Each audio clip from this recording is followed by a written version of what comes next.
Subscribe to our channel by clicking the subscribe button. Click the bell button and enjoy the latest uploads from our channel.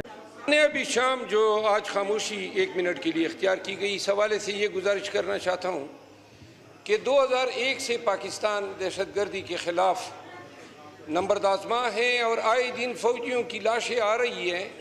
تقریباً 24 سال ہو گئے ہیں، یہ دہشت گردی رک کیوں نہیں رہی ہے؟ کیوں ہم ناکام ہیں دہشت گردی کو فائٹ کرنے میں؟ ایک مثال دیتا ہوں، پاکستان میں پولیو کا تو خاتمہ ہو گیا، جہاں پہ ایک کیس پولیو کا نکل آتا ہے پورے نظام مملکت جو ہے وہ ڈگمگا جاتی ہے۔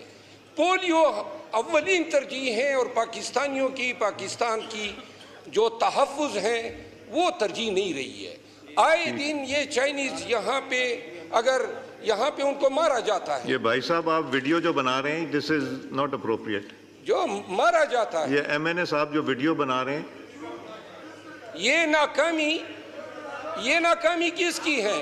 جی خاموشیاں ذرا پلیز ایک منٹ۔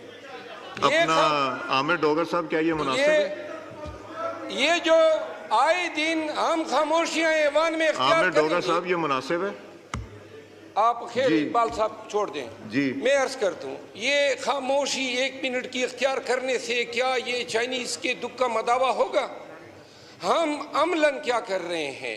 آئے دن فارن نیشنل مارے جا رہے ہیں، انویسٹمنٹ ختم ہے، ملک میں طوائف الملوکی ہیں۔ اس ایوان کو سوچنا چاہیے، اگر یہ جنگ صرف فوج کے لڑنے کی ہوتی تو یہ لڑ چکے ہوتے۔ پورے ملک، پورے پاکستانیوں کی جنگ ہے، تو لہذا اس ایوان کے وساطت سے میری گزارش ہے، یہ 1 منٹ کی خاموشی اور یہ آئے دن بیرون ملک جو لوگ آ کے ادھر یہاں پاکستان میں خدمات سر انجام دیتے ہیں، یہ لاشیں بھیجنے، اس کا کوئی عملی تدارک کرو۔ جس طرح پولیو کو فائٹ کر رہے ہیں، اسی طرح دہشت گردی کو ہمیں فائٹ کرنا چاہیے۔